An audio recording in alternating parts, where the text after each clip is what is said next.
আসসালামু আলাইকুম। আমরা আজকে যে গল্পটি শুনতে যাচ্ছি সে গল্পটি হচ্ছে প্রজাদের সেবায় হযরত উমর রাদিয়াল্লাহু আনহু।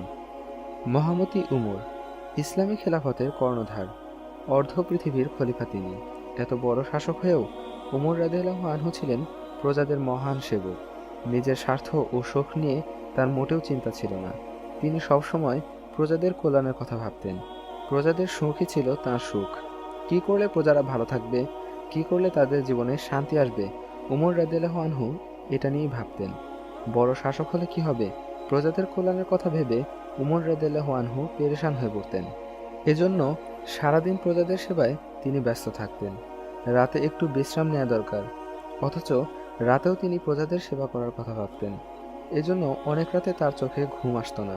প্রজারা সবাই যখন ঘুমিয়ে পড়তো, উমর রাদিয়াল্লাহু আনহু তখন শহরের অলিতে গলিতে ঘুরে বেড়াতেন।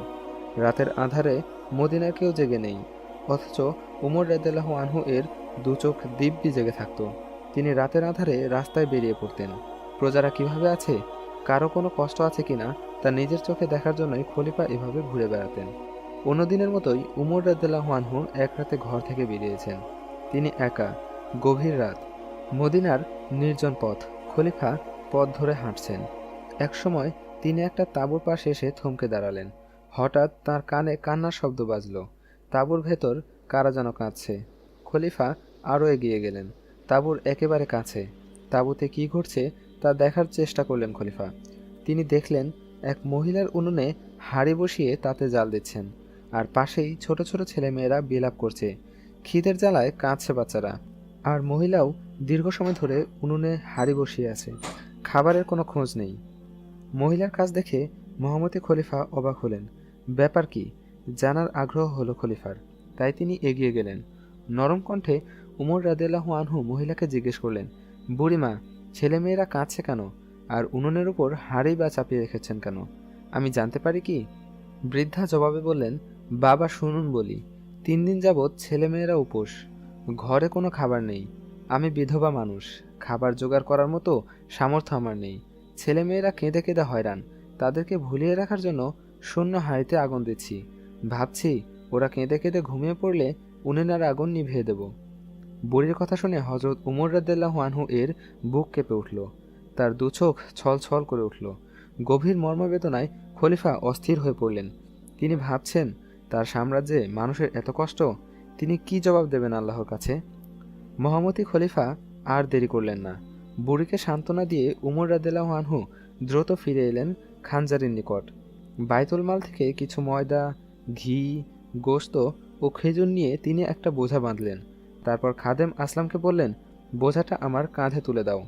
খলিফা নিজ কাঁধে বোঝা নেবেন, খাদেম আসলাম তা মেনে নিতে পারলেন না। ভৃত্য বলল, বোঝাটা আমাকে দিন, আপনি খলিফা, এ কাজ আপনার মানায় না। আমি আপনার খেদমতে আছি, তাই বোঝাটা আমাকেই দিন। মহামতি উমর রাদিয়াল্লাহু আনহুও অন্যরকম মানুষ, আদর্শ মানুষ। তিনি ভৃত্য আসলামের কথা রাখলেন না। খলিফা বললেন, আসলাম, আমি জনগণের সেবক। আমার রাজ্যে প্রজারা কষ্ট পাচ্ছে, আমি তাদের খোঁজ নিতে পারিনি। এটা আমার অপরাধ, তাই আমার পাপের বোঝা আমাকেই বহন করতে দাও। খাদেম আসলাম খলিফাকে জানেন, তিনি নাছোড়বান্দা, তাকে বলে লাভ নেই। তাই আসলাম মনিবকে আর কিছুই বলতে পারল না, বরং খলিফার কাঁধে খাবারের বোঝাটা তুলে দিল আসলাম। আর অবাক বিস্ময়ে তাকিয়ে দেখল মহামতি খলিফার মহান কাণ্ড। গভীর রাত, ঘুটঘুটে অন্ধকার, মদিনার পথে ঘাটে কোনো মানুষজন নেই। গোটা শহর নীরবে ঘুমিয়ে আছে। জেগে আছেন খলিফা উমর রাদিয়াল্লাহু আনহু। মরুভূমির নির্জনতা ভেঙে খলিফা ছুটলেন ঊর্ধ্বশ্বাসে। তিনি দ্রুত গেলেন বুড়ির তাঁবুতে। খাদ্য ভর্তি বোঝা নিয়ে একসময় তিনি বুড়ির সামনে হাজির হলেন। তারপর বুড়িকে ময়দা দিয়ে রুটি তৈরি করতে বললেন। বুড়ি রুটি তৈরি করলো, আর খলিফা নিজ হাতে তা সেঁকে দিলেন। তারপর উমর রাদিয়াল্লাহু আনহু বাচ্চাদের নিজের হাতে খাওয়ালেন। এতে সহসাই বাচ্চাদের কান্না থেমে গেল। এত সব দেখে বুড়ির মন ভরে গেল। তার চোখে মুখে ফুটে উঠল তৃপ্তির হাসি। উমর রাদিয়াল্লাহু আনহু এর বুকও আনন্দে ভরে গেল। এবার বুড়ি আগন্তুকের উদ্দেশ্যে বললেন, উমরের রাজ্যে আমরা ভালো নেই। উমর খলিফা না হয়ে যদি তুমি খলিফা হতে, তাহলে দুঃখী মানুষের কতই না উপকার হতো। আমাদের আর উপোস থাকতে হতো না, আমাদের সব অভাব অনটন ঘুচে যেত। বুড়ির কথা শুনে উমর রাদিয়াল্লাহু আনহু মুচকি হাসলেন। তার বুক আনন্দে ভরে গেল। বুড়ির কথার জবাবে খলিফা বললেন, দোয়া করবেন মা, আপনাদের এই অধম উমর যেন এভাবেই জনগণের খেদমত করতে পারে। হজরত উমর রাদিয়াল্লাহু আনহু এর কথা শুনে বুড়ি তো হতবাক। অর্ধদুনিয়ার মালিক উমর রাদিয়াল্লাহু আনহু তারই সামনে। বুড়ি এখন কি করবেন? তার মাথা সীমাহীন শ্রদ্ধায় নুয়ে পড়ল খলিফার সামনে। খলিফার কল্যাণকর কাজের জন্য বুড়ি তাকে বুক ভরে দোয়া করলেন। উমর রাদিয়াল্লাহু আনহু এর মনও তৃপ্তিতে ভরে গেল। অসহায় বুড়ির সেবা করতে পেরে উমর রাদিয়াল্লাহু আনহু খুশি হলেন। এজন্য তিনি আল্লাহর শুকরিয়া জানালেন। রাত আরও গভীর হলো।